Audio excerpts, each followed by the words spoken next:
ওর কাজও করছে, চ আমরা একটু বস্তলে বসি গা। না রে ভাই, আমি চলে গেলে ভালো করে কাজ করবে না। করবে, চ একটু ঘুরে আসবো, চ। চ তাহলে।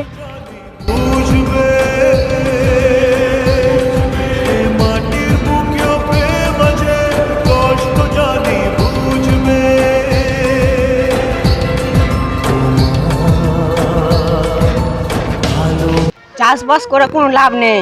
ঠিকই বলেছিস, কিন্তু চাষবাস না করলে সংসার কি করে চলবে? সংসার কি করে চলবে? জমি জায়গা অল্প অল্প করে বিক্রি করবি। খেপা লাগিস, জমি জায়গা বিক্রি করলে খাবো কি? দাদু ঠাকুরদের জমি বিক্রি করলে হয়?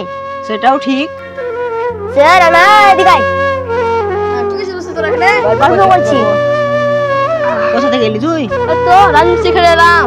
ক টাকা দেয়? তো 350। তুই ভালো। তোদের জীবন যেন ভালো করে কাটছে।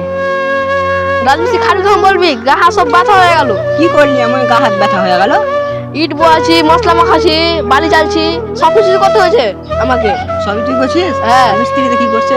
মিস্ত্রি বসে বসে শুধু অর্ডার দিচ্ছে যে মাল লিয়ে আয়, ইট লিয়ে আয়, মশলা লিয়ে আয়, এগুলাই বলছে শুধু। তুই মিস্ত্রি হয়ে যাস? আর মিস্ত্রি তো পাবো এখন বুঝতে পারছিস। ঠিক আছে, তাহলে আমি চাষের কাজ করছি। মানে ভাবছি যে দুর্গা পূজায় বউকে নিয়ে শপিং মলে জামা কাপড় কিনতে যাবো। তুই যাবি নাকি? আমিও তো ভাবছি যাবো।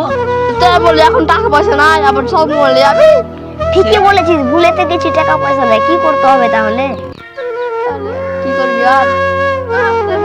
ঘুরে আসি, যেমন মাঠের দিকে যাবি, চ তখন চাষ করেছিল, ডাকলো, চ দেখে আসি ভালোভাবে।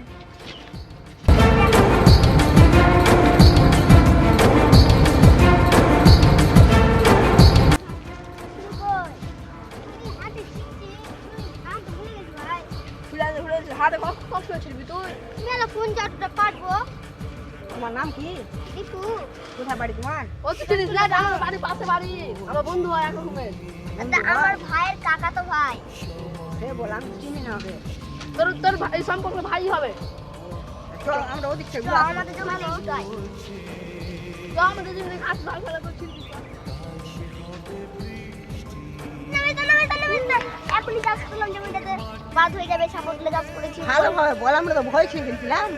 ও ভুল হয়ে গেছে। মানে ফুলকপি চাষ করবো।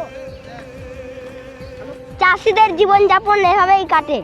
এরকম মজাদার ভিডিও দেখতে চাইলে লাইক করিও অবশ্যই।